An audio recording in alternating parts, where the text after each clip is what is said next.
The Horrors of Hotz House, a retelling of true events. The first time anyone saw the Hotz house, it probably didn't look haunted.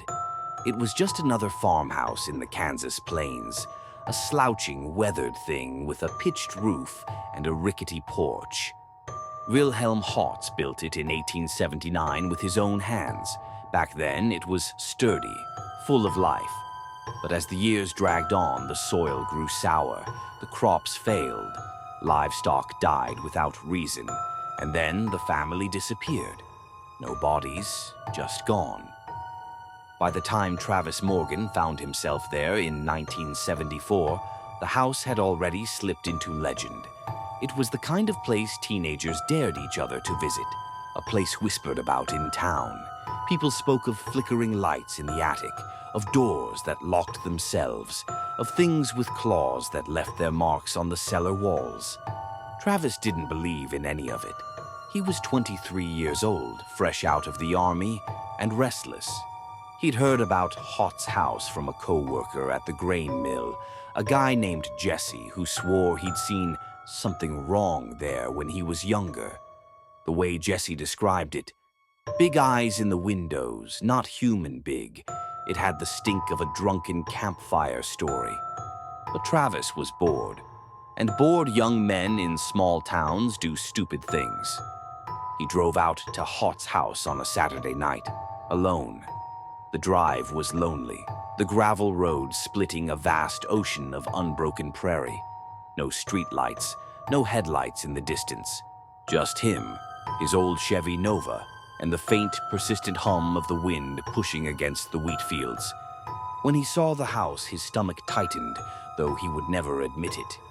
It was worse than he imagined. The roof sagged in the middle, the gables leaning inward as though the house had been punched in the face. The windows were black and empty, some of them shattered, others still grimy with age. The porch railing was broken in places and the wood was rotting away. He parked by the tree line and grabbed a flashlight. He didn't bring a gun. Why would he? The house was just a shell, a piece of Kansas history, slowly losing a battle against the prairie. The front door was missing. He stepped inside. The smell hit him first. Stale rot, the scent of wood that had absorbed years of rain and decay. The floor creaked beneath his boots. His flashlight beam bobbed along the peeling wallpaper and exposed laths. A staircase led upward on his left, its banister cracked and splintered. The wind hissed through the broken windows. It almost sounded like whispering. Travis exhaled sharply and shook his head. "Just the wind," he muttered. In the living room, the fireplace was filled with debris, animal bones and blackened stones, as though someone had built a fire on top of bones. On the mantel were candle stubs, half-burned and wax-dripped. There were symbols on the brick, crude, scratched into the soot. Some were just slashes, but others were deliberate, jagged triangles with hooks and barbs, spirals with knife-like edges. He knelt and traced one with his finger. The soot crumbled away at his touch. And that's when he heard the footsteps overhead. Slow, deliberate, heavy. Travis froze, listening. He swept his light upward. The ceiling creaked again. Dust rained down from between the cracked boards. He should have left then, should have turned and walked out. But instead, he found himself climbing the stairs. The wood groaned beneath him with every step. When he reached the top, he shone his light down the hallway. It was empty. Dust motes floated lazily in the beam, shifting in the draft. And then he noticed the claw marks. They were gouged into the walls, deep, frenzied slashes, long and uneven, as though something with jagged, splintering claws had scraped its way down the corridor. The hallway ended in a door. It was slightly ajar. His breath came faster now. His pulse pounded in his ears, but he pushed the door open.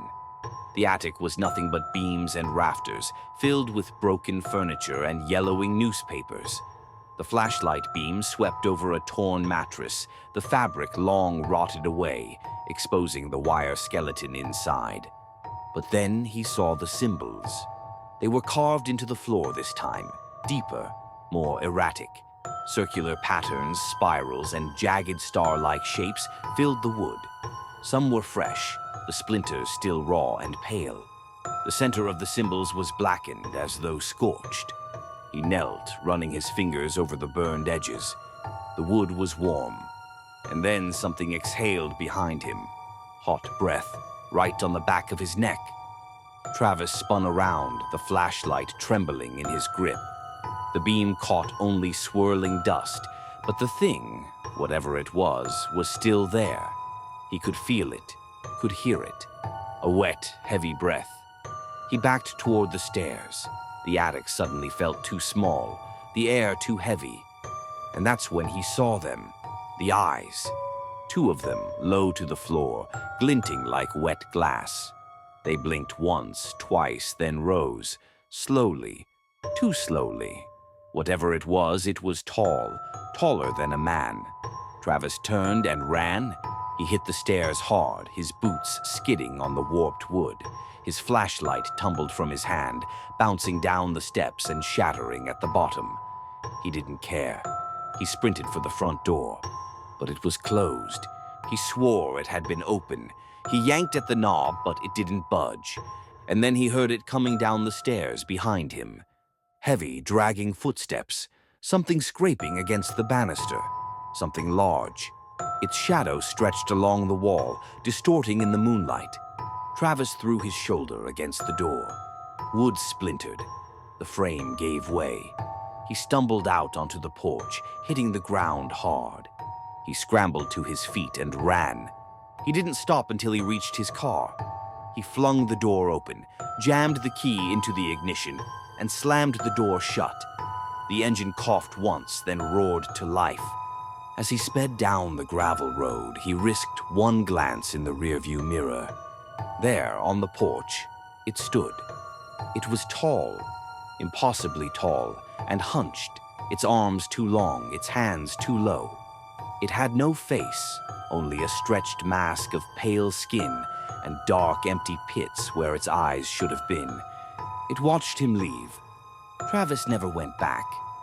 Years later, he told his story to a few friends at a bar.